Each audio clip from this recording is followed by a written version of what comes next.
అతను తీసిన 2 వికెట్లు మెయిన్ కీలకమైనయి. ఎందుకంటే రజాత్ పడిదార్ కానీ, మ్యాక్స్‌వెల్ కానీ వీళ్ళిద్దరు వికెట్లు తీయడంతో అయితే కొంచెం టఫ్ సిచ్యువేషన్ అయితే ఆర్‌సీబీ ఎదుర్కోవాల్సి వచ్చింది.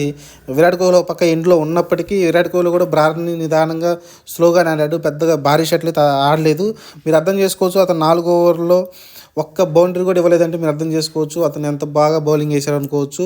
అతని రన్ రేట్ కూడా బిలో 4 లోపే ఉంది పర్ ఓవర్కి అయితే. ఈ రకంగా చూసుకుంటే చాలా లాస్ట్‌లో అంత ఈజీగా అయితే ఆర్‌సీబీ గెలిచే ఛాన్సెస్ అయితే చాలా తక్కువ అనిపించింది నాకైతే. సేమ్ ఎస్ఆర్‌హెచ్ లాగానే కొంచెం ఈ మ్యాచ్ కూడా వెళ్ళిపోద్ది అనుకున్నాను. కానీ దినేష్ కార్తీక్, లోమ్రోర్ అయితే ఎక్సలెంట్‌గా ఆడారు ఇద్దరు కూడా. ఎక్కడ కూడా తడబడలేదు. ఎందుకంటే 10 బాల్‌లో 28 పరుగులు చేశాడు మన దినేష్ కార్తీక్. మీరు ఓవరాల్‌గా చూసుకుంటే లాస్ట్ 18 బాల్లలో దాదాపు 43 పరుగులు అయితే వాళ్ళు పార్ట్నర్‌షిప్ అయితే ఉంది. దాని కారణంగానే మ్యాచ్ గెలిచింది. మీరు 18 బాల్ 43 పరుగులు అంటే అంత ఈజీ కాదు అన్ని పరుగులు చేయటం. కానీ